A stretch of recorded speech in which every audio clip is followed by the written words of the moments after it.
Hello and welcome to the Ice Guys.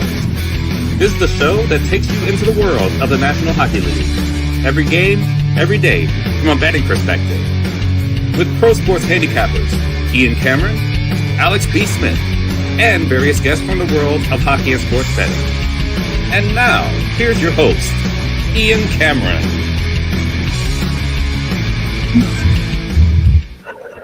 Welcome to the Ice Guys, Tuesday, May 12th. Ian Cameron with you solo on this Tuesday edition. We got two big games in the Stanley Cup playoffs tonight. It is Game 4 and a big Game 4, a pivotal Game 4, especially for the Buffalo Sabres, trailing that series 2-1 in Montreal against the Canadiens. Game 4 of that series. Game 5, also a pretty big series, as one team will be one win away from the conference finals tonight when it's all said and done, between the Anaheim Ducks and the Vegas Golden Knights. That series tied at 2 games apiece. Before we get into recapping the one and only game last night in the Stanley Cup playoffs, we do want to remind you that we have not one but two back-to-back nights of Patreon-exclusive live betcast action taking place this week. We've got tomorrow night, Wednesday, May 13th, 8 p.m. Eastern, for Game 5 between Colorado and Minnesota. Looking forward to that. And then we're back with you on Thursday night, May 14th at 7 p.m. Eastern for Game 5 between Montreal and Buffalo. So back-to-back live betcasts, Patreon members only for the next 2 nights. So make sure you get on board. Again, patreon.com/iceguys, $10 per month. Get on board. We've got back-to-back betcast nights for our Patreon members tomorrow, Game 5, Minnesota, Colorado, and Thursday, Game 5, Montreal, Buffalo. So make sure you get on board, just $10 per month, patreon.com/iceguys. Looking forward to those 2 betcasts. Last night, the score was pretty close for most of the game, but the way the game flow transpired wasn't as close as the final score would indicate. There's no question Colorado was the better team last night. They dominated statistically, territorially, shots on goal, offensive zone time, possession, all the main, characteristics of what allows a team to control the flow. Colorado had it last night against Minnesota. And it was one of those games where, I thought Colorado, for, facing adversity for the first time. I mean, not serious adversity. I mean, they were still up 2-1 in the series, but their first playoff loss in Game 3 on Saturday night against Minnesota, and they responded perfectly last night in that one. I thought they were just a much more determined team. They won puck battles. They were excellent defensively. I thought they generated a lot more offensively. They made life much more difficult. I thought it was an easier night for Minnesota to defend Colorado Saturday in Game 3. Last night, it was the other way around. You could see Colorado was just dictating terms the whole way. They outshot Minnesota in every period. 34-21 were the shots for that game. The only Minnesota player that I thought played at a high level last night was Jesper Wallstedt. He was tremendous. I mean, it could have been, oh my goodness, it could have been worse for Minnesota if not for Jesper Wallstedt last night in net. He was absolutely tremendous trying to keep Minnesota in that game. And what's disappointing for Minnesota is, they got that early double minor handed out to Josh Manson for that attempted butt end on Michael McCarron. And that the ruling on that was, why was it not 5 in a game? Because it sure looked like he hit him with the butt end, but you couldn't 1,000. We think he got hit with the butt end, but you couldn't 1,000% tell, 100% tell based on the video evidence. There was certainly an attempt, and apparently that's what they determined. That yes, there was definitely a clear attempt with the butt end of the stick from Manson to McCarron, but there's not that 100% totally conclusive shot of him actually getting hit with that butt end of the stick. So that's why it was a double minor as opposed to the 5 minutes in a game. But nevertheless, they capitalized on it. They got the Danila Yurov redirection, 1-0. And you thought at that moment Minnesota was going to build on it. Crowds into it. This could be trouble for Colorado. Couldn't have been further from the truth, because even though they got out of that period up 1-0, Colorado dominated after that. And again, if not for Wallstedt, it's the only reason it was 1-0 Minnesota after the first period last night. But then again, Colorado kept on pressing, and they got the Nazem Kadri had a hell of a game last night for the Colorado Avalanche. He got the power play goal to tie it in the second period. In fact, there was a lot of the foot soldiers that were very good for Colorado last night. We always think of McKinnon and Marty Necas and Gabe Landeskog, Big Val Nichushkin, players like that. Cale Makar having to carry this team on certain nights. No, it was all their depth that shone through last night. Kadri getting a power play goal. Ross Colton giving them a 2-1 lead early in the third period. Nico Sturm. And by the way, one of the best plays of that entire night was actually Sturm from Quinn Hughes on the tying goal for Minnesota 2-2. What an unbelievable pass that was by Quinn Hughes. Are you kidding me? Sauce, almost like a no-looker, too. Sauce backhand right on the tape of Sturm's side of the net. No chance for Blackwood to react in time. It was just an outstanding pass. But unfortunately, and again, you thought, oh, here's Minnesota's 2-2. They're going to steal this game maybe. But no, we have Parker Kelly. That's right. Yes, another bargain bin special. We didn't go 2-0 last night because we also had Vladimir Tarasenko. He did not score, but we did cash at least another, and that's profit going 1-1 with these bargain bin specials, as you know, because they're both big plus money. Parker Kelly plus 800. What a price that was. I just had that feeling because you saw in Game 3, he actually had a couple of chances in Colorado's loss against Minnesota a few days ago. And certainly he found the back of the net last night. It was a great shot, passed and a quick shot. I think it took Ballstat by surprise to give Colorado the 3-2 lead, and then they put it away with a pair of empty net goals in the last 33 seconds. Nathan McKinnon and Brock Nelson also with an empty net goal. And I had a sprinkle on Nelson to score, so I'll take it. Brutal if you had the under, by the way. Terrible, terrible beat. Awful beat. I feel bad for those folks. I really do. 1-1 going into the third period. That game was 1-1 5 minutes into the third period. And you can't cash under 6.5. That's brutal. That's terrible. Bad as it gets. I mean, that's just whoa, rough. You're going to have a hard time putting that one aside when it's all said and done. If you had the under in that game, that's tough to move past a loss like that. You deserve better. But certainly Minnesota didn't deserve better. They got what they deserved. They were outplayed, and Colorado takes a 3-1 stranglehold of this series as the scene shifts back to Ball Arena in Denver for Game 5. And it was great to see that. And I actually cashed a live bet in game. And for those of you that follow me on Twitter at Bobano Bets, you saw it as well. I actually grabbed a piece of Colorado team total over 2.5 at plus 240 early in the third when it was 1-1. And the thought process is, and I kind of want to get this thought process in your minds as well. If you see a tie game in the third, one team is carrying play, you can see they're getting a ton of chances, and it could just be a matter of time in that third period before they put one in and find the back of the net. You can often take, a live team total like I did with Colorado over 2.5 plus 240. Let's say the game's 2-2. You could probably at that moment in the game, early in the third, if it's 2-2, you could take a live team total over 3.5, at a pretty good plus price at that point in the game.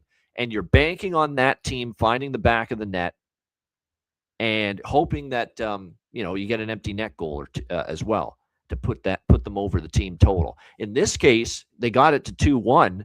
I was on over 2.5 live with Colorado. Minnesota tied it. I didn't love that because I was worried that, oh my gosh, maybe this goes to overtime and Minnesota wins in overtime. I thought it maybe needed Colorado to win in overtime now to cash that bet. But the bottom line is, if you're going to take a bet like that in a tie game early in the third and that team takes the lead, unless the other team ties it, you go to overtime and you lose in overtime. You got multiple pathways to cash that at a very, very nice price. It could have been 2-1 Colorado. Maybe Minnesota doesn't tie the game, and then you've got that time in the last 2 minutes for you to get at least one empty net goal to still win that bet. So, like I said, that is definitely something that to just keep in mind. If you see a tie game, but one team is really carrying the play, looks superior, jumping in at that moment with a live team total is not a bad option. All right, let's go to tonight, and we'll break down the two games here on this Tuesday night. We'll start with Buffalo and Montreal. The atmosphere and the environment at the Bell Center, I mean, insane. Just incredible, electric, phenomenal, whatever words you can think of. I don't know how they can top it, but they will try at the Bell Center tonight with Montreal starting to take control of this series. Even though it's only 2-1 in the series, there's a damn good argument to be made that Montreal's won 6 straight periods in this series. I think they have. I mean, I think it's 6-0 in periods 1 in favor of the Montreal Canadiens. here in the last 2 games of this series, and it's up to the Buffalo Sabres to try to stem the tide and turn things around here tonight. In Game 4, we have Montreal minus 150, home favorites, 6 the total here in this game. And what's interesting about this price is that this opened around minus 125, minus 130 on Montreal. We've seen about 15 to 20 cents worth of movement here toward the Habs. So there's a lot of Habs support, a lot of Habs love. I'm sure there's a segment of the population that probably, prisoner of what they last saw, and what they last saw was Montreal rolling over this Buffalo Sabres team, thinking it's going to happen again here tonight. I come on this show, I'm supposed to know what's going to happen and be able to predict what's going to happen. And normally I've got a good feel for a game.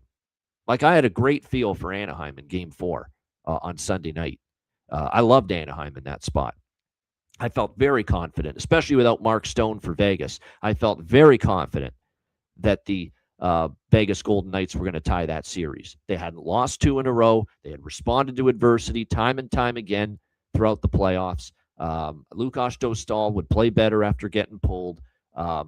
It would just everything to me set up. They played well at home. That was their first home loss in the playoffs when they lost Game 3 to Vegas.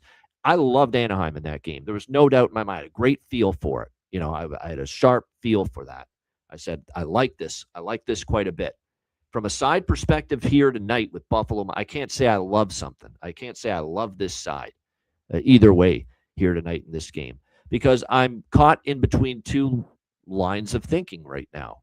The one line of thinking is that the more I watch this series, the more I just think Montreal's better, faster. Buffalo's having a hard time defending them. Montreal has just figured things out with the power play. They're getting superior goaltending right now from Jakub Dobeš versus Alex Lyon. And, of course, we'll get to it in a moment. Buffalo making a goalie change. Ukko-Pekka Luukkonen picked a pack of pickled peppers, is going to get his first start of the series here tonight in Game 4. And part of me just thinks Montreal just looks flat out better right now. And I don't know if there's a way to turn it for Buffalo at this point in time. And then there's the other element of this where, well, we have seen Buffalo, respond multiple times this year. This is a team that you've got as making a ton of lineup changes, by the way, tonight. They're going with the goalie switch, hoping that creates a spark. And for some teams it has in that first game, and some teams it hasn't created a spark.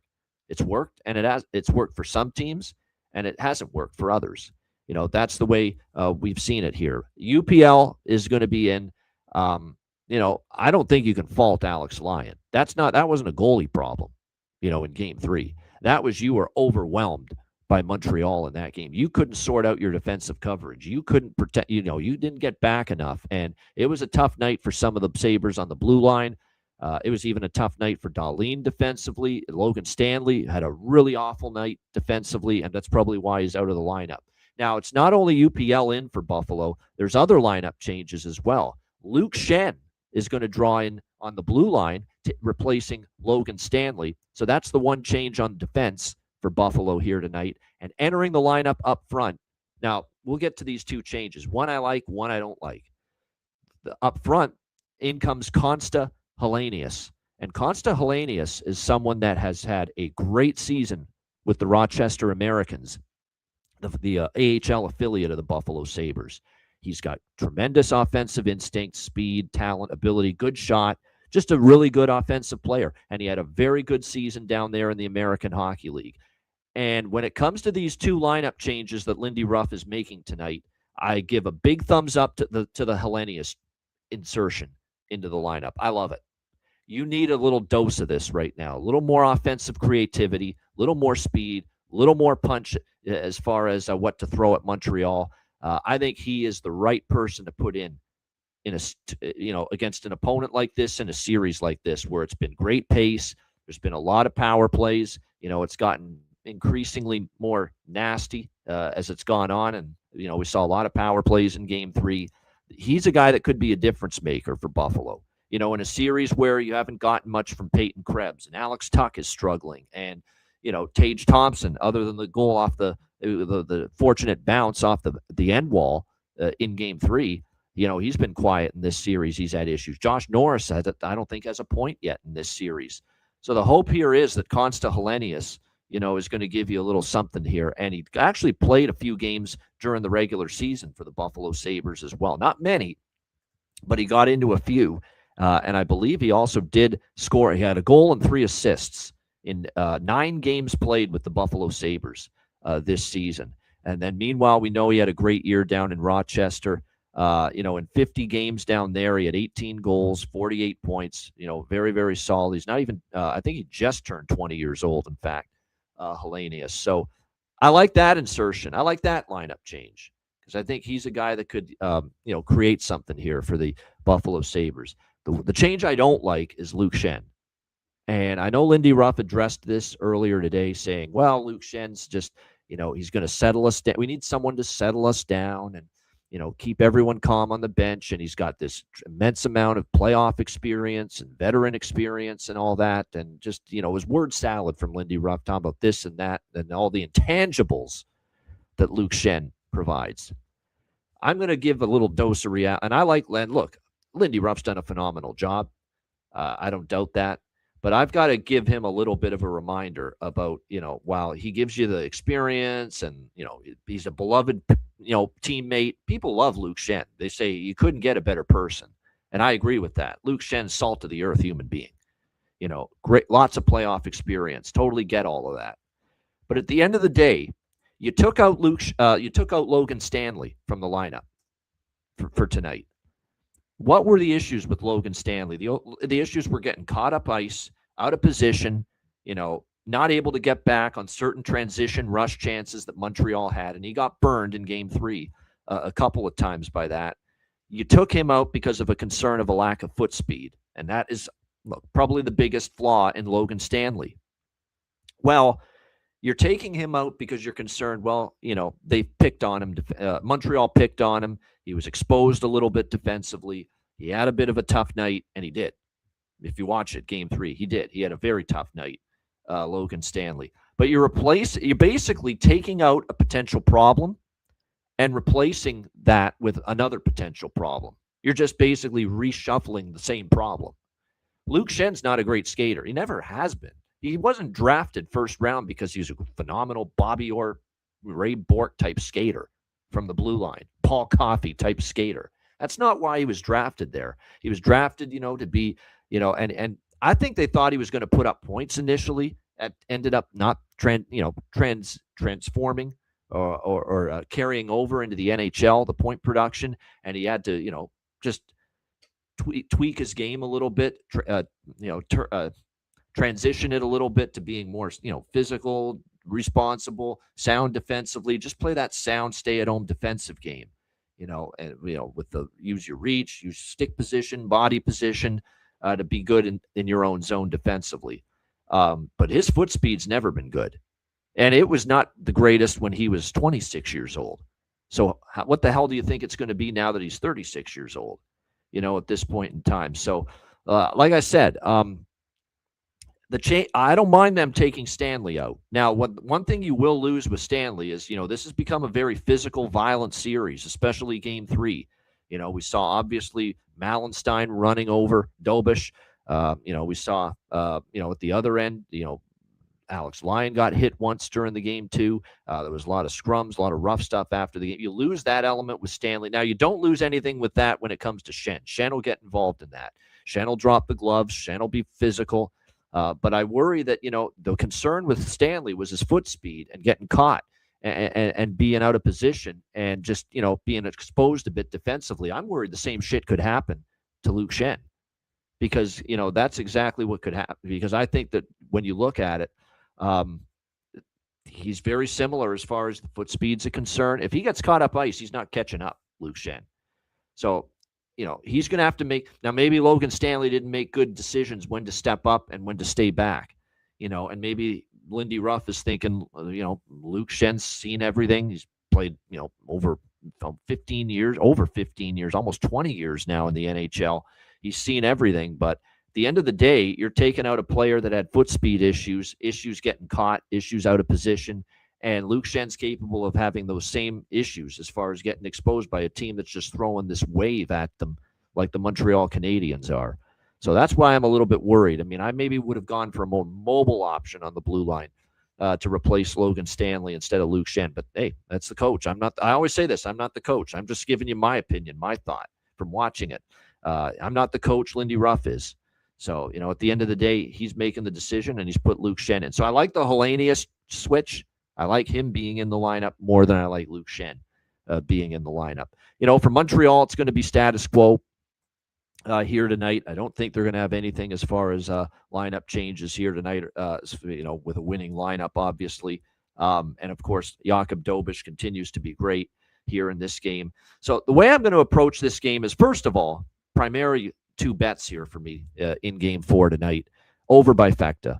If it ain't broke, don't fix it. I just don't know if this series is built for a low-scoring game. I really don't.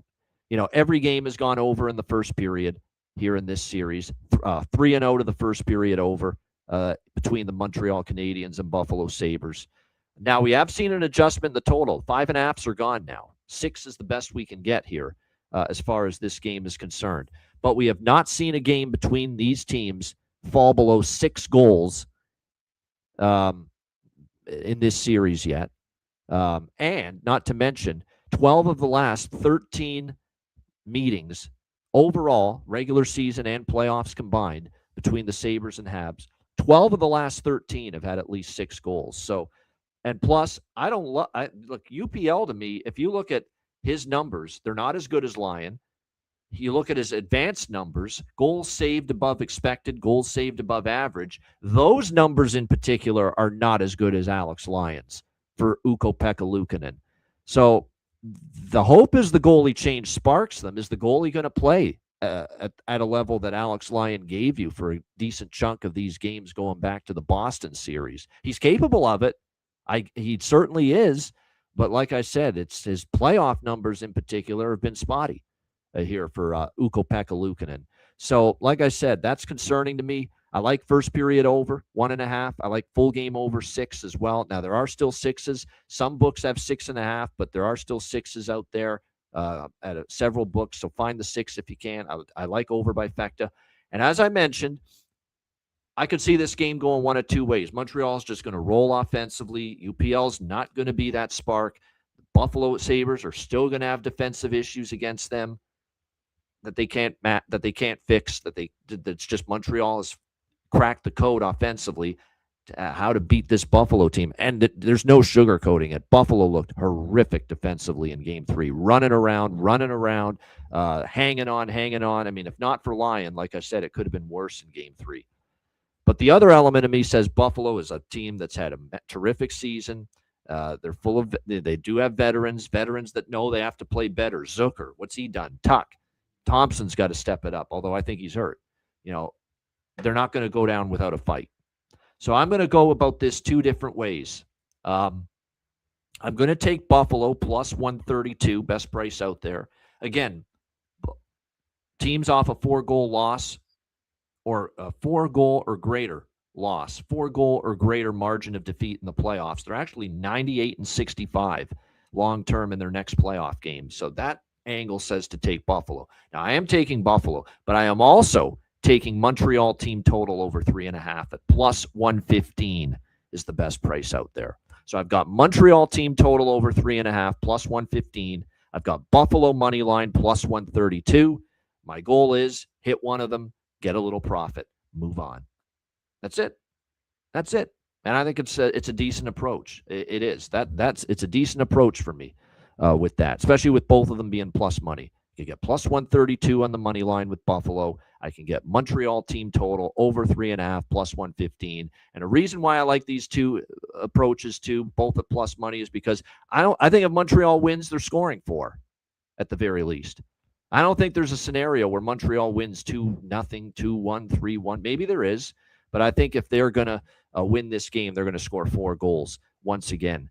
And keep in mind, too, about Montreal, the 2 wins in this series against the Sabres, 5 and 6 goals, clearly exceeding, getting to at least 4 goals between these two teams. And another thing, too, about Montreal, if you go back into December of 2024, the Montreal Canadiens have beaten the Buffalo Sabres 7 of the last 10 meetings. And in all 7 of those victories, guess what? They've scored at least 4 goals. There you go. 7 straight times in which the Montreal Canadiens have defeated the Buffalo Sabres. They've scored at least 4 goals. So this is a sound approach. It's plus money both ways. Either we get a Buffalo win and this series is tied, or in my opinion, I think we get a Montreal win. And if we get a Montreal win, I think we're getting at least 4 goals out of them. It's in what is a very tough game for me to go back. I'm going back and forth on it. Part of me says Buffalo's better than this. They're better than what we've seen in the last 2 games. They're a team of pride. They're a team of character. They are a team that has been punched and been able to punch back throughout the course of the season. That part of me says Buffalo. But the other part of me says Montreal just looks better. They'll just look better than the Buffalo Sabres. And not just a little bit better, a lot better than the Buffalo Sabres here in the last 2 games. So that's why I gravitate as well to that Montreal team total over 3.5. Again, 7 straight times. Each of the last 7 wins that Montreal has had against Buffalo, they've scored at least 4 goals. So that's the approach for me.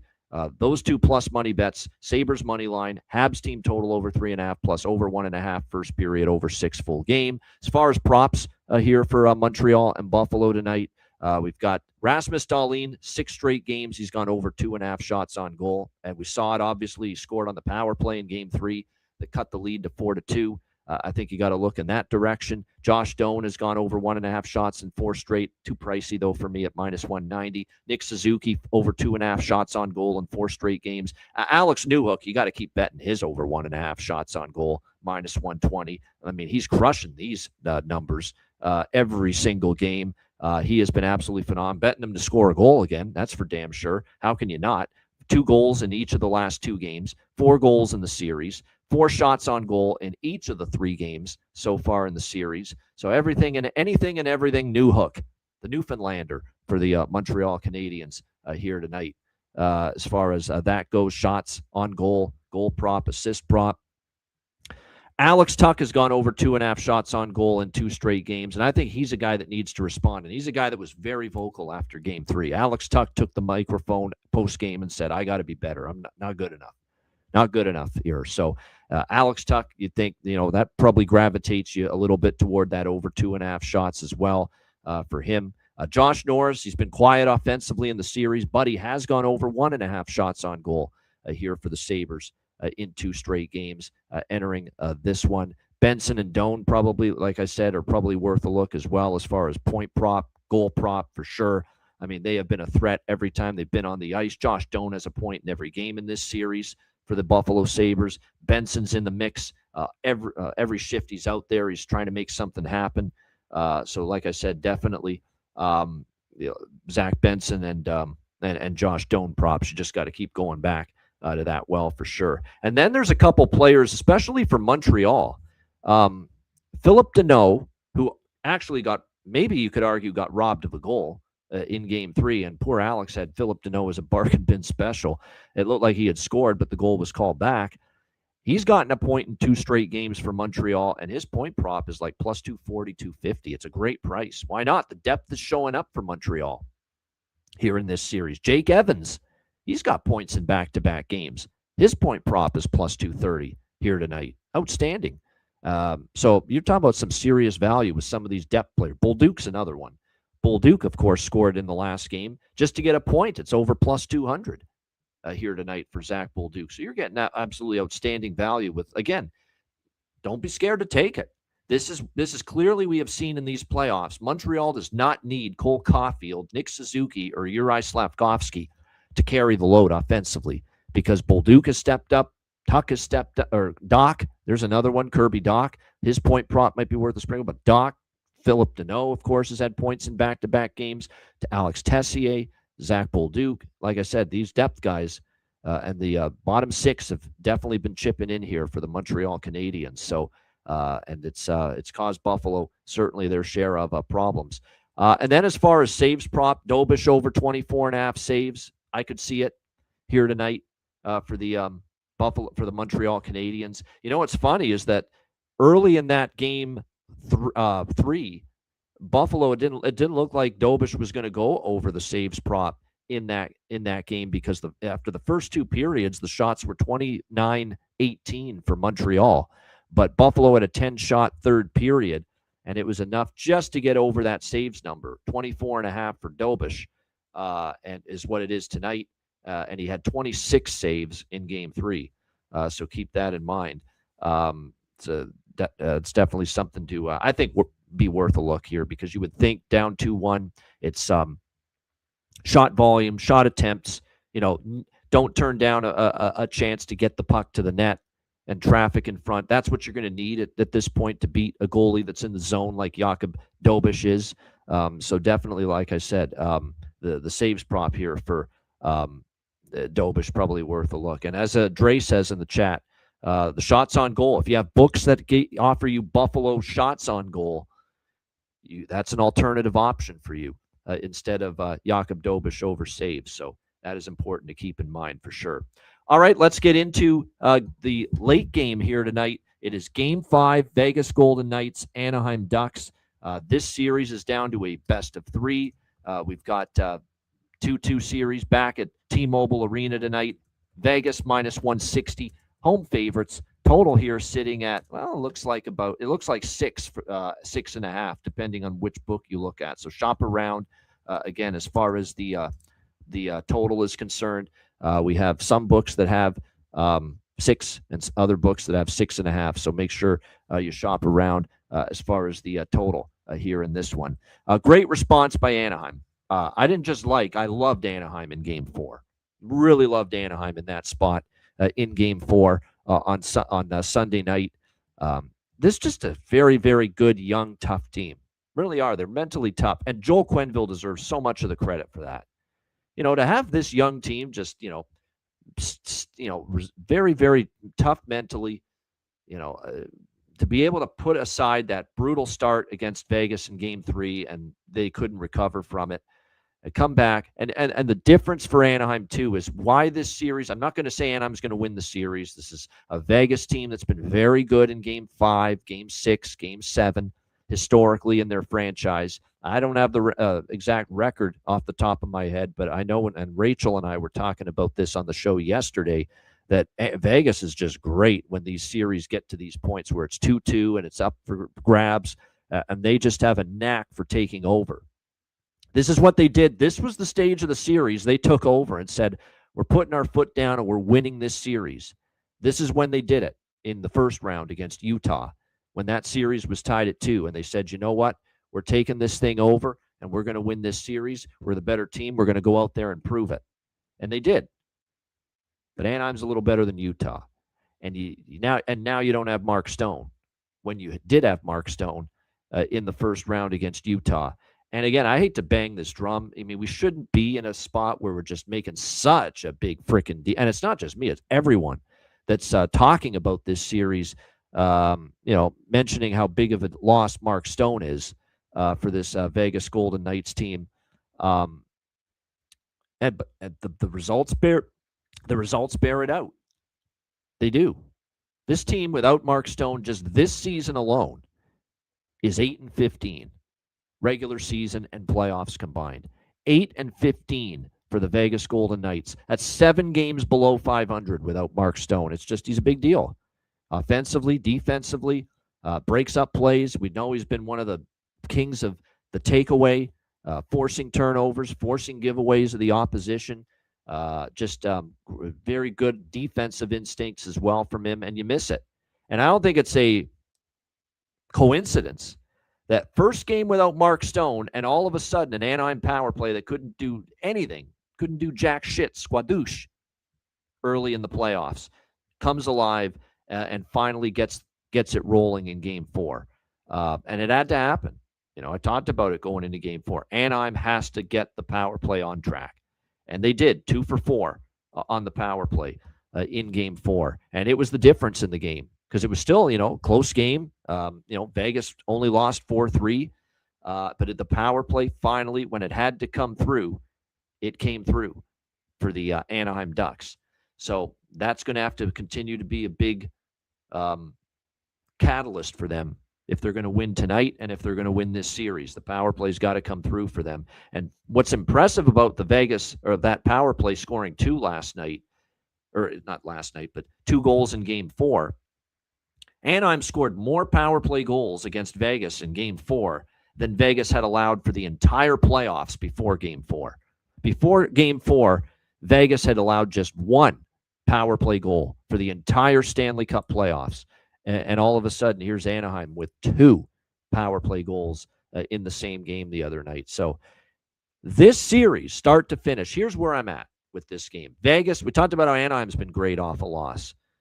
Well, Vegas, when you look at, they did lose 2 in a row once. And it was Game 2 at home versus Utah, Game 3 on the road at Utah. So that was their one time when they've lost consecutive games here in the playoffs. Other than that, they've bounced back with a win after a loss the other times. But, I look at this series, 4 games. Vegas won 3-1 in Game 1 in a game where they got outshot 34-22. And I don't think Anaheim played that poorly. I just think Vegas was more opportunistic, and that was, you could make a damn good case, that was Carter Hart's best game of the series in Game 1. Game 2, Anaheim won 3-1. And that game, and the funny thing about that game was I actually think you could make a case Vegas maybe played just a little bit better than they did in Game 1, but Anaheim still played solid well enough to win, and they did 3-1 in Game 2, tied the series up. Game 3, which you look at 6-2 Vegas. Oh, they hammered them. Not really. Anaheim, they hammered them on special teams, especially early. But that was 11-8 shots on goal for Anaheim in a first period where Vegas took a 3-0 lead into the first intermission. Yet Anaheim outshot them 11-8. What was the problem? Special teams just killed Anaheim in that first period of Game 3. Braden McNabb's short-handed goal, which was a bad one to give up by Dostal. Mitch Marner, an absolutely crippling goal in the dying seconds of the first period with the power play. And a game that at 5-on-5 even strength, I thought Anaheim still did a lot of pretty solid things. It just got away from them in that first period. You can't give up. You can't be -2 with all that power play time. And unfortunately they were, or all the special teams time in the first period to be -2 on the special teams battle. And they were, the short-handed goal and the power play goal that they allowed in the first period. But they did a lot of good things at 5-on-5. And then, of course, in Game 4, they played probably their best game of the series. Certainly it ranks right up there. Vegas didn't play that bad either, but I thought Anaheim upped it, and the difference was the special teams. The power play worked finally, and they were able to win 4-3. Anyway, I go on and on like I just did about the flow of these 4 games to point out why I think this price is just, it's too big on Vegas to take them for me. It's too big of a price to take the Vegas Golden Knights for me. -160. They have not been the degree of dominance and control of the flow in this series for Vegas has not been at a point at any time in this series that tells me, whoa, we should be laying -160 with the Vegas Golden Knights. That's where I'm at here. So at this price, I think the value is Anaheim. I don't love Anaheim tonight, but I sure as hell ain't taking Vegas. No way. Especially without Mark Stone, 8-15 without him this season. It's an Anaheim or pass game for me here when it comes to Game 5. I liked Anaheim a lot more in Game 4. I do think we're going to see a good pushback from Vegas here tonight in this game. And by the way, I don't have to really do much in the rest of this series because I'm already locked in profit with my 6 games, 7 games series bets. We've got Anaheim 4-2, 4-3, Vegas 4-2, 4-3 to win the series. We're going to get paid pretty nicely out of that because they're all very good prices. But yeah, at this price, no. Vegas is a little overvalued, overpriced based on the flow of this series. It's been closer than having Vegas -160, the bottom line here tonight in Game 5 of this game. So I'm not going to be involved in the side pregame. I think this is probably going to be lower scoring again. I could see that, 6.5. It's just been one of those series where the games in Vegas have been the unders and the games in Anaheim have been the overs for the most part here in this series to this point. We had 2 unders in Game 1 and Game 2, 2 overs in Game 3 and Game 4. So we've had unders in Vegas, overs in Anaheim.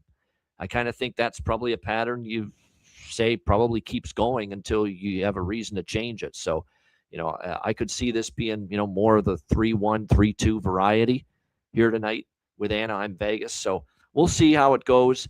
tonight in this one. But like I said, I just don't have a real strong. I mean, I could only look at Anaheim here tonight at this price, but I do respect Vegas in the spot they're in to push back hard and be better and maybe make some adjustments on the penalty kill. And by the way, it looks like for the Vegas Golden Knights as well, they've made a couple of lineup tweaks. They just shuffled a couple players in the bottom six, but Brandon Saad's still in. I'm banging the same drum as Jonathan Davis when it comes to and Addison when it comes to Brandon Saad. I don't know. Can Braden Bowman not be a better option? Do a better job? He's younger. He's faster. He can give you a little more punch offensively. This is a guy that scored some goals for you during the course of the season. How the hell can he not get in the lineup? Hell, I'd even like Riley Smith to be in right now over Brandon Saad. Give me either of those two guys. You're killing me, Torts. Come on. And look, it's John Tortorella. I mean, he's the coach. I always say that. He thinks he's doing the right thing here, but like I said, not giving Riley Smith. I'd even like him over Brandon Saad in the lineup right now, and I'd certainly like Braden Bowman more in the lineup right now than Brandon Saad for the Vegas Golden Knights. It's skating for exercise. He did actually hit the post, but I don't trust him to finish any of these chances. He's not the offensive player he once was. Yeah, I'm looking at Braden Bowman's numbers, 54 games, 8 goals, 18 assists, 26 points in 54 games for the Vegas Golden Knights throughout the course of this season. What, you telling me that can't help you? That can't put you in the lineup?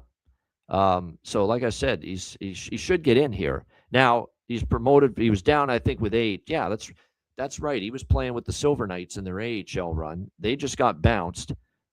So he was called up today. Put him in there. Put him in there, man.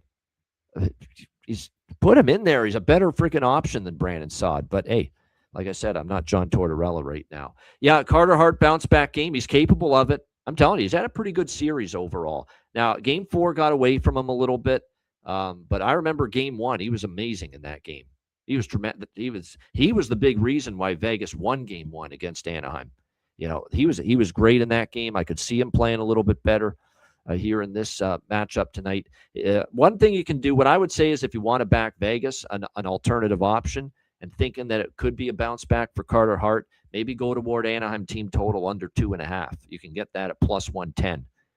You know, it's certainly better than laying minus 160 because chances are, you know, if they beat Anaheim tonight, it's likely going to be because they neutralize the Ducks offensively here in this game tonight, you know, and so that's just an option to consider. And if you look at Vegas's 2 wins, 3-1, 6-2. So the 2 Vegas wins in this series, Anaheim didn't get to 3 goals. So what I'm saying is if you don't like minus 160 with Vegas, but you like them to win tonight, you could go with the Anaheim team total under 2.5 instead at plus money. Again, in Vegas's 2 wins in this series, Anaheim didn't get to 3 goals. I'm not betting it, but I'm saying if you like Vegas, that's another option you could go with. As far as props for this game here tonight, it's more of a prop game for me. I'm way more invested in props than the side or total tonight. Mikael Granlund, 4 straight games over 1.5 shots on goal for Anaheim's. Jacob Trouba, over 1.5 shots on goal in 4 straight games. Our guy, Kloshev Barbashev, he's gone over 1.5 shots on goal in 3 straight games for Vegas. Killorn's gone over 1.5 shots on goal in 3 straight games for Anaheim. So those are all a bunch of good, you know, shots on goal props. Mason McTavish for Anaheim, William Karlsson, Wild Bill for Vegas. They've both gone over 1.5 shots on goal in 2 straight games entering tonight as well. Seneca, I'm on board with Robert here. He's got it going. Beckett Seneca with a 3-game point streak, a 3-game goal streak. Yeah, and he's been great. Seneca and Houghton. These are the 2 guys as far as goal props tonight.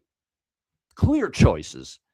There's nothing even in the stratosphere of what my favorite goal prop is for Anaheim and what my favorite goal prop is for Vegas, other than Beckett Seneca for Anaheim, Brett Houghton for Vegas. It's really that simple. They've been great.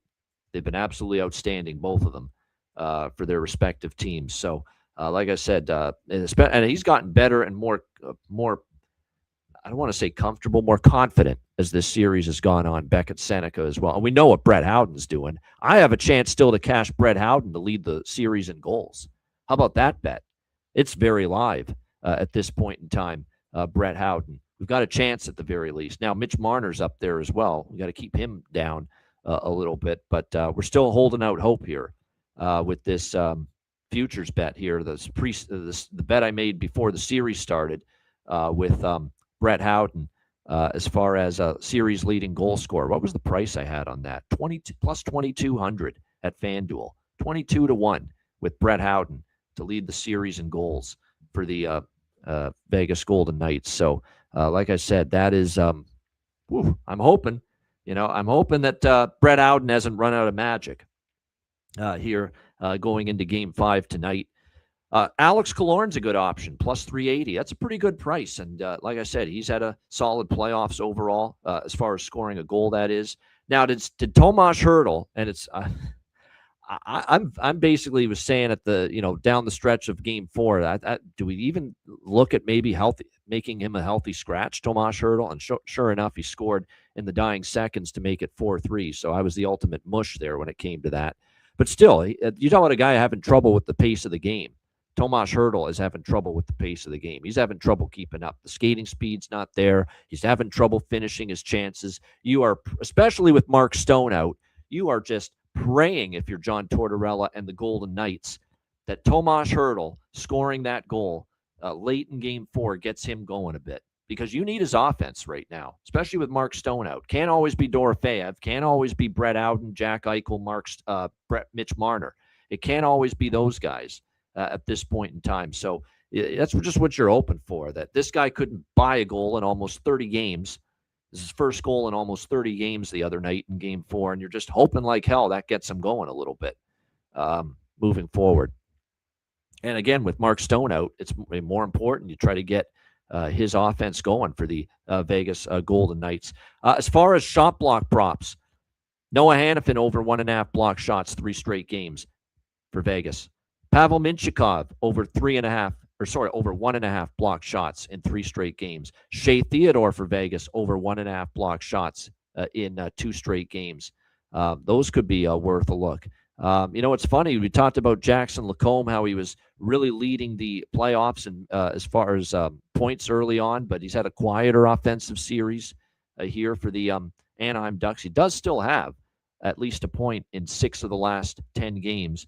But he has cooled off a little bit. I'm kind of with Robert. I feel he chips in a little bit for Anaheim offensively tonight. So the point prop, I feel like I'm going to take a shot. Go back to the well with Kookie here. Lemmy Lacombe, Jackson Lacombe for Anaheim as far as a point prop. So that's about it. It's a good prop game. Like I said, I have way more going on with props with that Anaheim Vegas game than I do with the side or the total.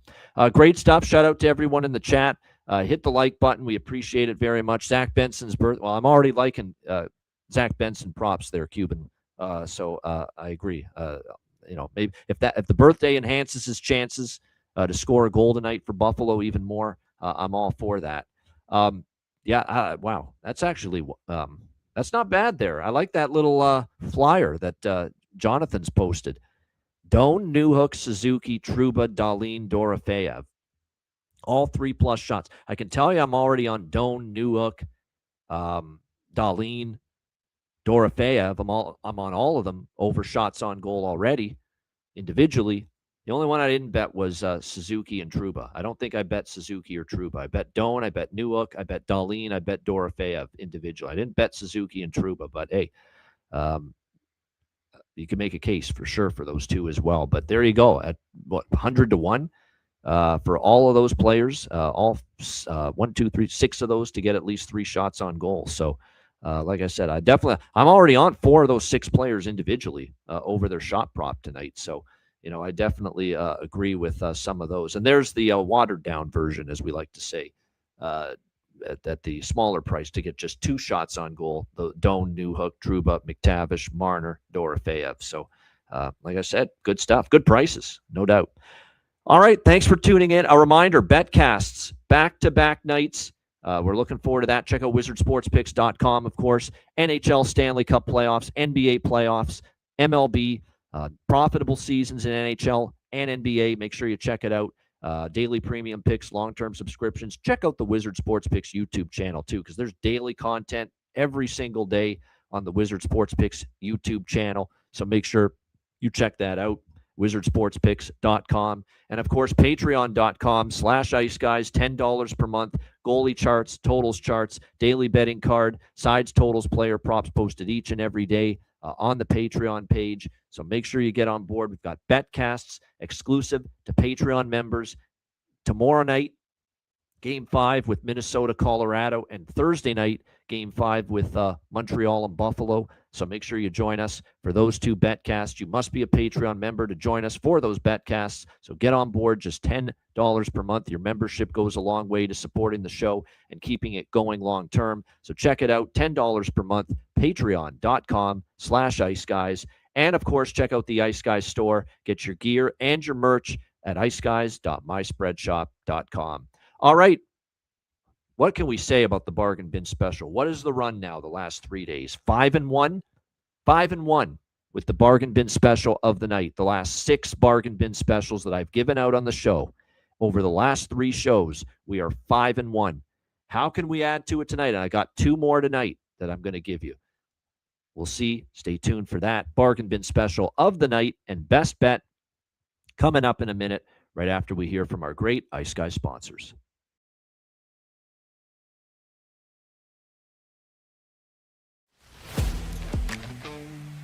Wizard Sports Picks, featuring the finest handicappers in the universe. Sharp insights, trusted picks, and relentless results. We strive to help you become consistent winners. This is Wizard Sports Picks.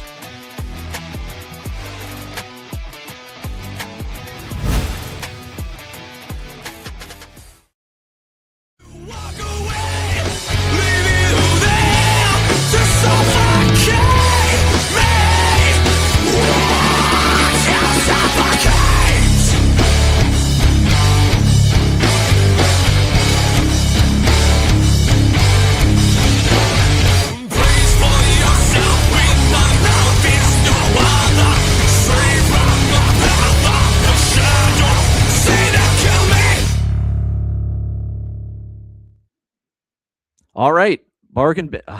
Very good, Ergo Caustic. Very good comment. Ian's the Brett Howden and Alex Newhook of bargain bins. He's further elevated his game during the playoffs. Yeah, hopefully some of those Buffalo Sabre players figure that out, how to elevate their games as well. But great comment there from Ergo. Yeah, we've elevated, man. 5-1 run with bargain bin special of the night over the last 3 shows. And I've got 2 more tonight for this Tuesday with bargain bin special of the night. And we are going to go to Buffalo and Montreal for the first of the 2 bargain bin specials. I was tempted to go to Alex Newhook again. I probably should, but I don't want to be. Do you want to be creative, unique, or do you want to just win? So I'm not going to go to Newhook, but he was like this close to being my pick for bargain bin from the Buffalo Montreal game. But instead, I am going to go with the guy coming into the lineup for the Buffalo Sabres tonight. I'm going to go for that big price. Plus 700 for Consta Helenius for the Buffalo Sabres.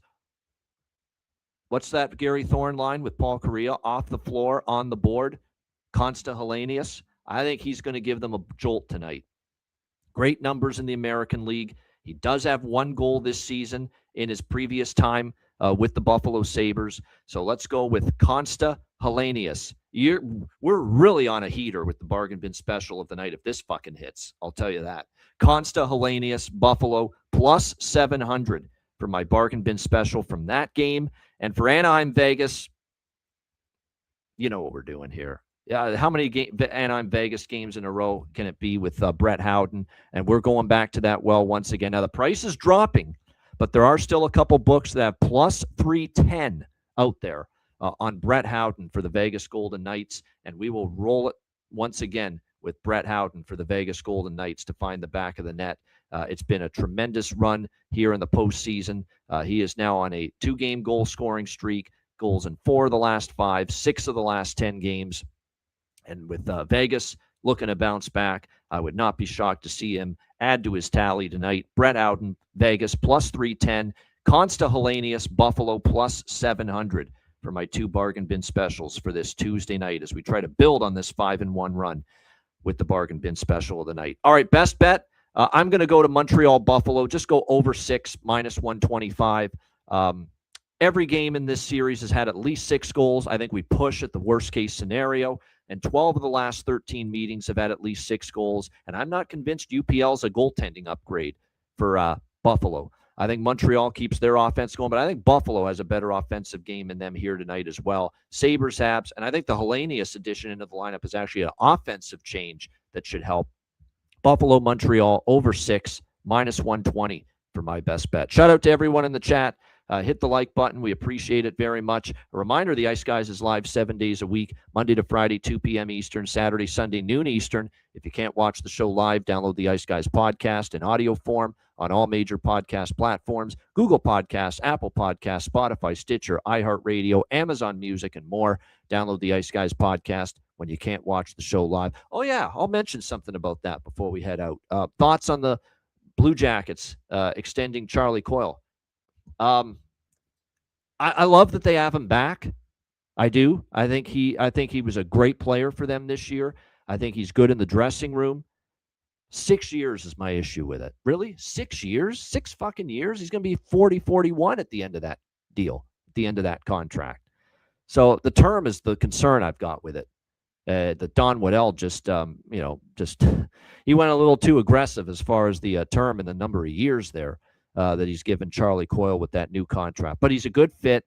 He was good in the dressing room. Clearly, I think Rick Bowness and him got along. Rick Bowness always sung the praises of Charlie Coyle. So I think there's a nice coach-player relationship going on there. But it's just, I like that he's back. I'm glad they brought him back. I think he's part of the solution, not part of the problem with Columbus moving forward. I just think 6 years is a little crazy as far as the term.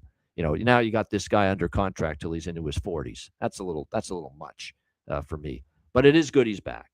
So that's my thoughts on that with Charlie Coyle. Re-upped by the Columbus Blue Jackets for 6 more years. All right, we're out of here. I'm Ian Cameron. Have a great Tuesday night. Enjoy the games and good luck.